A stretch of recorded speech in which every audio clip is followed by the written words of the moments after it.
Oi, gente, tudo bem? Hoje a gente vai falar sobre a terceira temporada de La Casa de Papel. Quem aí já viu? Já assistiram? Já terminaram? Comecei e não terminei, me prendeu, mas não terminei por falta de tempo. Nossa, eu assisti tudo em um fim de semana. 8 episódios, de tanto que prendeu. Vamos começar! Gente, eu li uns artigos e eu descobri que a terceira parte da Casa de Papel foi assistida por 34.355 pessoas de assinantes da Netflix, né? Durante os primeiros 7 dias de exibição. E durante 7 dias essas pessoas também assistiram a temporada inteira. 34 mil pessoas. Foi um recorde de série assistida em menos tempo em outra língua que não é o inglês. E os números, eles compararam também com o recorde de Stranger Things, né? Que vai ser semana que vem, que a gente vai falar da terceira temporada. E a terceira temporada de Stranger Things foi assistida por 40 milhões. Então... então 34 milhões, né, da Casa de Papel, não 34 mil. 34 milhões e 40 milhões de Stranger Things nos primeiros 4 dias, sendo que 18 milhões completaram a temporada em 4 dias também de Stranger Things. Então essa vai ser semana que vem e hoje a gente vai falar da Casa de Papel, terceira temporada. Logo no primeiro episódio, logo na primeira cena, a gente tem um roteiro / edição super bem pensado, super divertido. Eles sabem que a gente se apegou a esses personagens, eles usam a personalidade deles de uma forma muito legal nessa abertura, fazendo uma mescla de como eles estão, onde eles estão agora, depois que eles fugiram, né, com todo o dinheiro, que tá todo mundo milionário. E eles mesclam isso com o discurso do Arthurito, que foi o refém principal, né, nas outras 2 temporadas. E agora ele virou super famoso e ele virou coach, tipo, sabe esses coaches motivacionais que ficam lá na plateia, tipo, yeah, galera, não sei o quê. E é super engraçado ele fazendo isso. Antes ele era o diretor da Casa da Moeda, né, agora ele é esse coach. Ele ainda está mais insuportável do que nas outras 2 temporadas. Bom, inclusive toda essa parte da abertura com o Arthurito chegando, ele se prepara. Sim, Arthurito péssimo também, concordo. Se preparando, entrando no palco. Ela foi tão bem feita que eu consegui ver na minha memória certinho. Eu não sei se vocês já assistiram o documentário do Tony Robbins, que também é um dos maiores, né? Eu acho que ele é o principal coach de... vontade de socar também, muita vontade de socar o Arthurito. Muito famoso o Tony Robbins, e no documentário dele aparece essas partes que ele tá se preparando pra entrar no palco, aí ele vira, ele faz uma cara assim que é igualzinho o que eles fizeram aqui com o Arthurito. Então ficou super parecido, por isso que ficou mais engraçado ainda. É uma sequência que ficou muito bem feita, porque ele tem ali a fala dele, que ele fala super mal da pessoa, daí aparece a pessoa mal se divertindo, tipo, e daí, né? Beleza. Aí vamos começar falando pelo nosso roteiro. A gente percebe logo no início que o Arthurito é considerado um herói e que e lá ele já faz o discurso dele que deixa a gente saber que tem pessoas lá fora que estão considerando os assaltantes os heróis. E o professor, tipo um Robin Hood, assim, do mundo moderno. E ele fica lá incentivando a plateia que não é nada disso e que eles não são heróis coisa nenhuma e tal. Principalmente porque a gente sabe que eles ficaram um pouquinho famosos depois do que aconteceu já.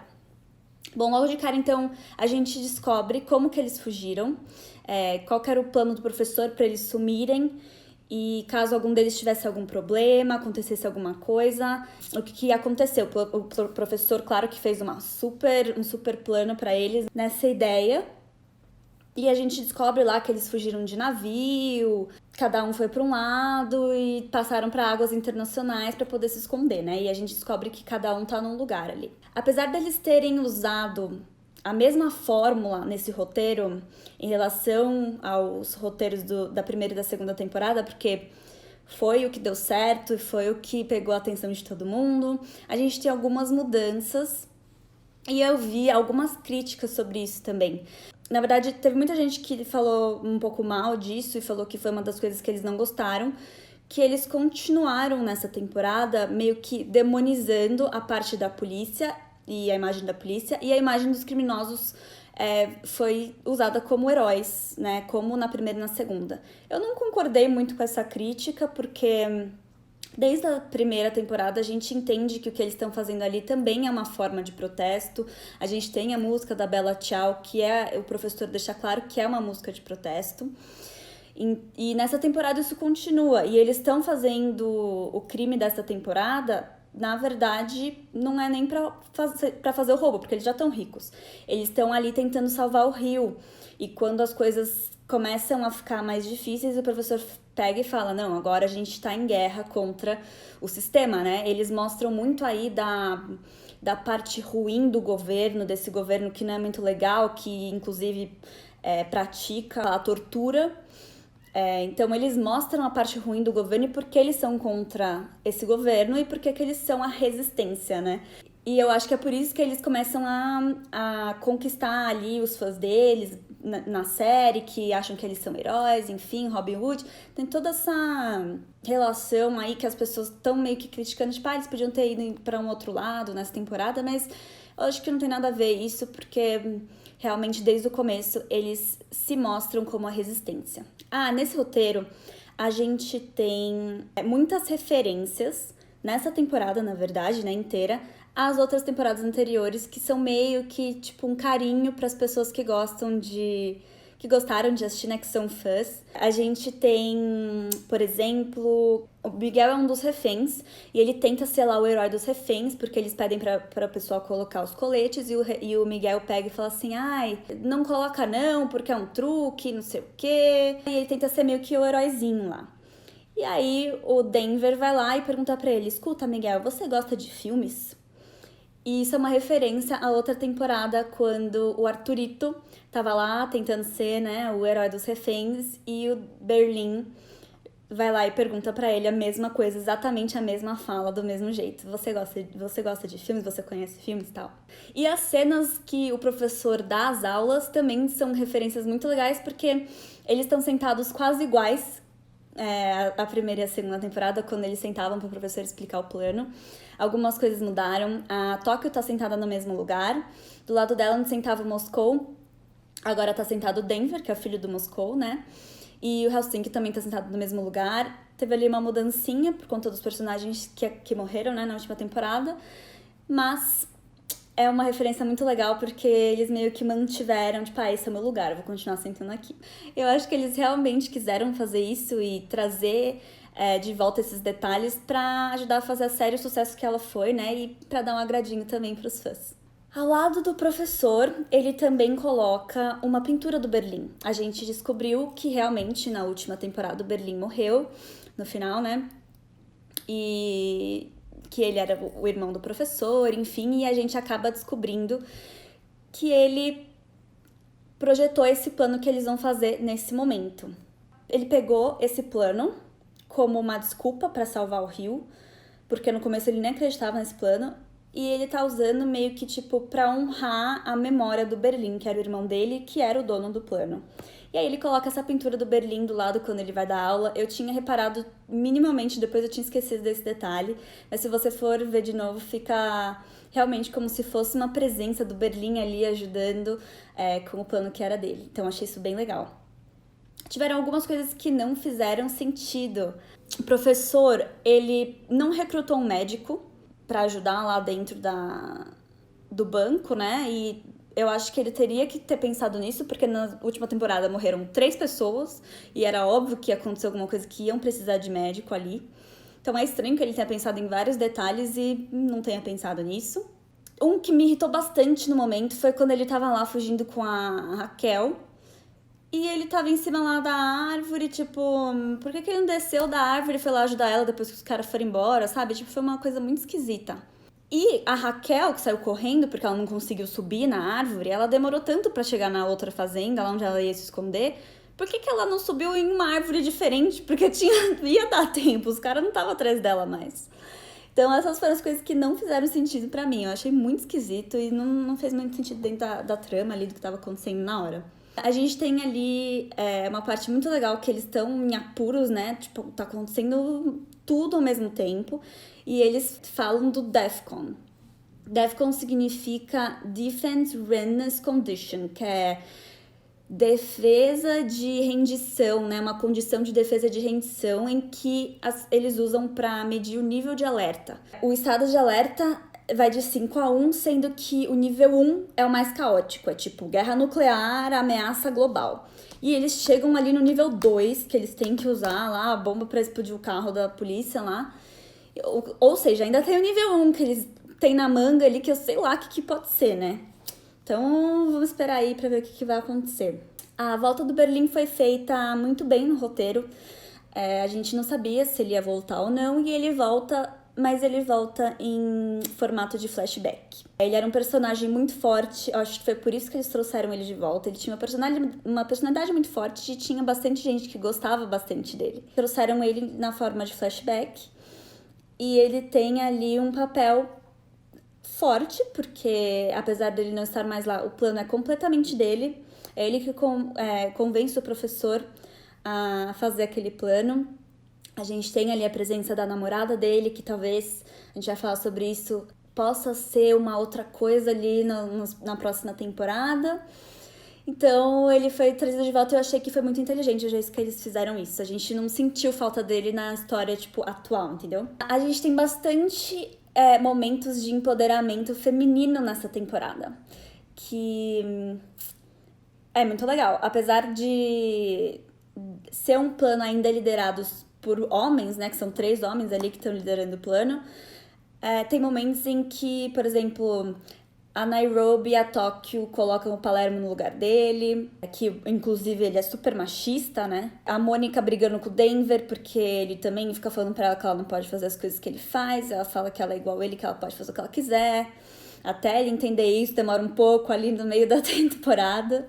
Ela coloca também o Arthurito no lugar dele, quando ele vai atrás dela, começa a falar, eu quero ter contato com meu filho, nananã. E aí até tenta atacar ela na hora. E ela, bota a arma na cara dele e falou, quem manda aqui sou eu, você não encosta em mim. Então ela tem esse momento também com o Arthurito. Até do lado da polícia a gente tem isso, porque todas as decisões boas que a polícia toma ali no meio levam alguma coisa, né? Elas são tomadas pela inspetora nova, que é a Alicia, que inclusive está grávida. E a gente sabe quanto mulheres grávidas no ambiente de trabalho ainda são meio julgadas, né? Vistas de um jeito meio esquisito até hoje. Isso acontece muito, e aqui a gente tem uma mulher super poderosa e super respeitada ali no meio de trabalho dela. Todo mundo faz o que ela manda e o que ela manda fazer dá muito certo. Dá até um medinho dela, às vezes. Bom, agora a gente vai falar um pouco sobre locação e arte. A decoração interna do Banco Nacional da Espanha, né, que é onde se passa o roubo, que eles criaram para a série, foi inspirada de uma basílica, na verdade, chamada Vale de los Caídos. E a fachada não é, na verdade, o Banco Nacional, né? É, na verdade, a fachada do Ministério do Fomento de Madrid. Ficou super bonito o interior. Me incomodou um pouco que a parte da escada, assim, parecia muito com o anterior, com a Casa da Moeda, né? Me incomodou um pouquinho isso, na verdade. Mas ficou bem bonita. Sei lá, eu acho que as locações são incríveis nessa temporada. Eles tinham um pouco mais de dinheiro agora, né? Então, foi mais fácil. E por falar em dinheiro, eles gravaram no Panamá, na Filipinas, na Itália, na Argentina e na Indonésia. Ou seja, budget, orçamento deles, riqueza total. Aí tem uma curiosidade bem legal, que na verdade, não sei se vocês sabem, tem um momento que a Nairobi pega as barras de ouro que eles tiraram da câmera lá, né, do banco, e ela segura assim, ela começa a brincar, daí ela começa a falar, segura assim, e fala, podia ser meus brincos, não sei o que, ela brinca e tal. Mas isso na vida real não ia ser possível, porque cada barra de ouro daquele tipo pesa mais ou menos 21 quilos cada uma. Então ela não conseguiria mexer daquela forma que ela estava fazendo. Mas essa é uma curiosidadezinha ali dos objetos de cena. Vamos lá, agora a gente vai falar de figurino. À primeira vista a gente consegue ver melhor nas roupas dos assaltantes, né? Que eles não se vestem de forma luxuosa, mas eles se vestem melhor do que eles se vestiam antes. E tem uma parte do figurino que chama atenção, que é o colar da Tóquio. Desde o começo, o colar dela, que é aquela choker preta com a cruz, era a peça principal de roupa dela, que a gente reconhecia sempre. E a gente percebeu que ele ganhou meio que um upgrade. Ainda é a mesma coisa, ainda é um choker preto com uma cruz, mas o choker dá pra perceber que é um tecidinho assim de melhor qualidade, e a cruz dela ficou menorzinha, mais delicada e cheia de brilhinhos. Então isso daí mostra um pouquinho da riqueza que ela adquiriu também depois, né? Bom, gente, vamos falar de alguns detalhes que apareceram ali no meio. No episódio 7 e no episódio 8, tem uma mulher que recebe uma mini atenção como uma das reféns. Ela não tem nenhuma fala, mas a câmera foca nela 2 vezes, acho que no 7º episódio e 2 vezes no 8º episódio. E essa mulher é uma atriz chamada Belén Cuesta. E ela já é bem conhecida, na verdade. Ela já fez outras produções da Netflix. Então, há especulações de fãs que ela também tenha um papel maior na próxima temporada, na 4ª temporada, porque não tem por que dar zoom e não dar foco em pessoas que não falam nada, absolutamente nada e não fazem nada, né? E aí eu queria falar com vocês sobre alguns personagens. Não vou falar sobre todos, porque a gente vai ficar aqui pra sempre. Primeiro eu queria falar sobre o Palermo. O Palermo tá ali, basicamente, pra substituir o Berlim, né? Ele era um parceirão ali do Berlim, e ele tá meio que ali pra substituir ele como o cara fortão, sei lá, grossão, que não dá ordem nos outros e tal. Mas eu acho que ele não chega nem aos pés do Berlim. A personalidade dele não é tão legal quanto o do Berlim. Eu acredito que ele não tenha conseguido fazer essa substituição. Quando ele ficar triste também, não sinto nada por ele, não tenho... Sei lá, não me fez sentir nada esse personagem. Vamos falar da Tóquio, porque a Tóquio é a personagem que mais causa nessa temporada. E a gente quer simplesmente jogar ela pela janela, não é mesmo? Essa temporada é envolvida na história da Tóquio com o Rio. Eles têm lá o romance que eles iniciaram desde a 1ª temporada, e no início eles parecem super felizes vivendo lá na ilha particular deles, vivendo lá... Também, sei lá, não entendi porque que eles estavam vivendo... Eles estavam caçando a própria comida, porque eles eram ricos, mas enfim, não importa. Parecia que eles estavam felizes. E logo no início a Tóquio já faz uma besteira, né? Ela sempre é a pessoa que faz merda, né?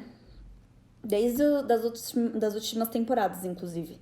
Ela começa falando que ela não aguenta mais ficar ali, que ela quer ir pro mundo, que ela quer se divertir, que ela quer ver gente, que ela quer ir pra cidade grande, enfim. E o Rio, todo bonzinho, coitado, ele é meio frouxinho, né? Ele é meio... Mas ele é bonzinho, ele fala, ok, então vai. E é isso que causa o problema inteiro, da temporada inteira. O Rio dá um celular pra ela, pra tentar se comunicar com ela, e eles são pegos porque rastreiam esse celular, esse rádio, né? Só que assim, ela faz essa besteira no começo, aí ela vai e busca ajuda. Só que na temporada inteira ela só reclama. Tipo, ela só faz besteira, ela só, quase acaba culpando de todo mundo. Quando ela é resgatada pelo professor, ela reclama da Raquel. Daí ela reclama pros outros que não querem ajudar ela. Daí tem uma hora que ela fica revolta lá, porque o Rio finalmente percebe as coisas e ela termina com ela, e ela fica bebaça e quase estraga o plano de todo mundo. Cara, tipo, relaxa. Ela é muito chata. Ela é muito chata. Ela tá quase ali, nessa temporada, ela tá quase ali com o Arthurito.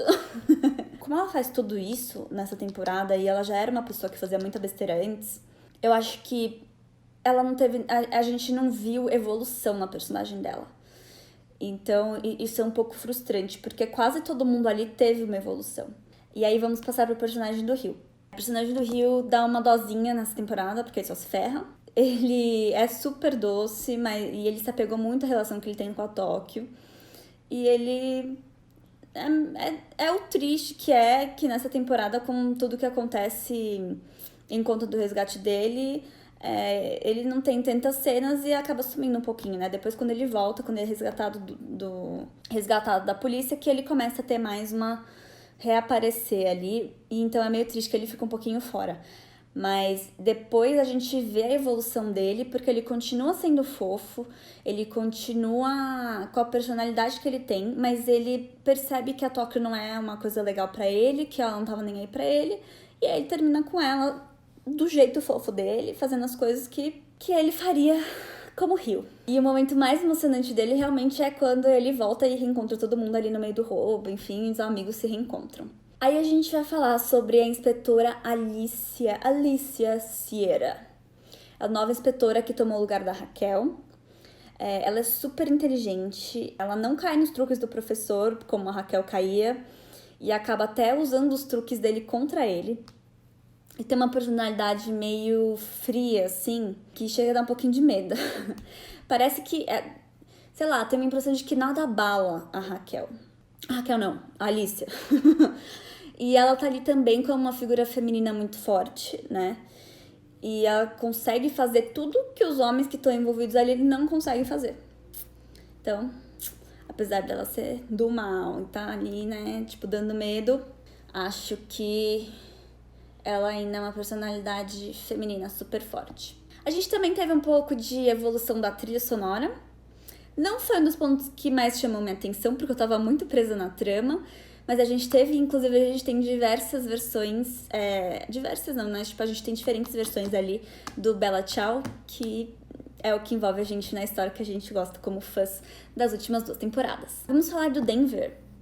O personagem do Denver teve uma evolução muito visível durante essas 3 temporadas. No início, ele era meio mal, super inconsequente, a gente não confiava muito nele. E nessa temporada ele tá super diferente, tudo que ele faz é pensando na família dele, no filho dele, que na verdade nem é dele, né, do Arthurito. Enfim, ele mudou muito, ele evoluiu muito, ele é um personagem super cativante nessa temporada. Eu acho que ele meio que assumiu ali um papel do Rio, um pouquinho. Sei lá, é um personagem que a gente vê a evolução que a gente acaba gostando muito mais. Aí a gente tinha o Helsinki. Ai, que fofinho o Helsinki, gente. Socorro. Nessa temporada, ele aparece simplesmente como o primeiro gay assumido da Casa de Papel. Ele é muito fofo, ele é um ursão, assim.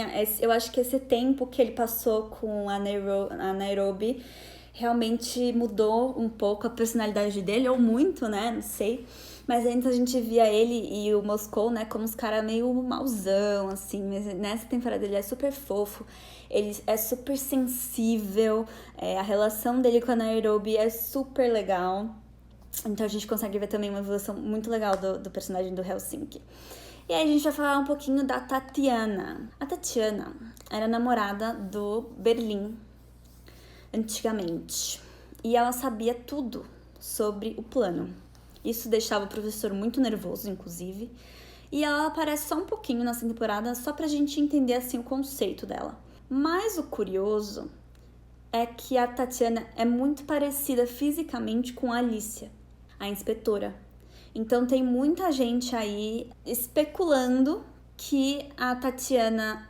Tem muita gente especulando que a Tatiana é a Alicia, o que é meio estranho, porque são 2 atrizes diferentes, então não acho que seja isso. Mas também tem muita gente especulando que ela tenha alguma coisa, simplesmente algum parentesco, alguma relação com a Alicia, por elas serem muito parecidas. Então pode ser que na 4ª temporada a gente veja mais da Tatiana, e pode ser que isso vá para tem 2 possibilidades, né? Ou ela pode ir pro lado da Alicia e ajudar ela com o plano, ou, como ela é uma ladra também, ela pode ir pro lado dos assaltantes. E como ela conhece a Alicia, acabar ajudando ela ali, ajudando eles a passar por cima da Alicia. Então, vamos esperar pra ver. E aí, a gente pode falar um pouco da Nairobi. Eu amo a Nairobi. A Nairobi é a melhor personagem. Ela é a mulher mais forte dessa série. A gente vê um pouquinho do passado dela nessa temporada, de como as coisas aconteceram com o filho dela. É muita sacanagem o que a polícia faz usando o filho dela na... Filha, né? Era filha ou filho, galera? Pra atrair ela, assim, sabe? Pra fazer um jogo ali. E acontece uma coisa com ela no final que a gente ainda não sabe o desfecho. Então... veremos. Aí a gente vai falar um pouco sobre o Arthurito também, a gente já falou bastante sobre ele aqui, né? Ele ganhou bastante destaque nessa temporada. Ele é meio mentirosinho, um dos motivos que a gente odeia ele, quer socar a cara dele. Que no início do discurso dele, bem no começo, ele fala que o caso dele com a Mônica foi um erro, que não sei o quê, fica falando um monte de coisa sobre isso. E depois, quando ele tá implorando perdão pra Mônica lá, ele fala não, porque ele pede desculpa, porque ele ama ela, ele quer ver o filho dele e tal, não sei o que. E a gente sabe que é tudo balela, né? Tipo, ele é muito chato, esse cara. Sério, não aguento. Então a gente percebe que o personagem dele, na verdade, não teve evolução nenhuma nessa série. Eu acho que ainda teve uma sei lá como chama isso. Ele ficou pior ainda do que ele era antes. E por fim, eu queria só falar sobre o Angel. Lembra o Angel que que gostava da Raquel lá na primeira e na segunda temporada? Eles eram super amigos, depois ele se sentiu super traído quando a Raquel foi pro outro lado, né?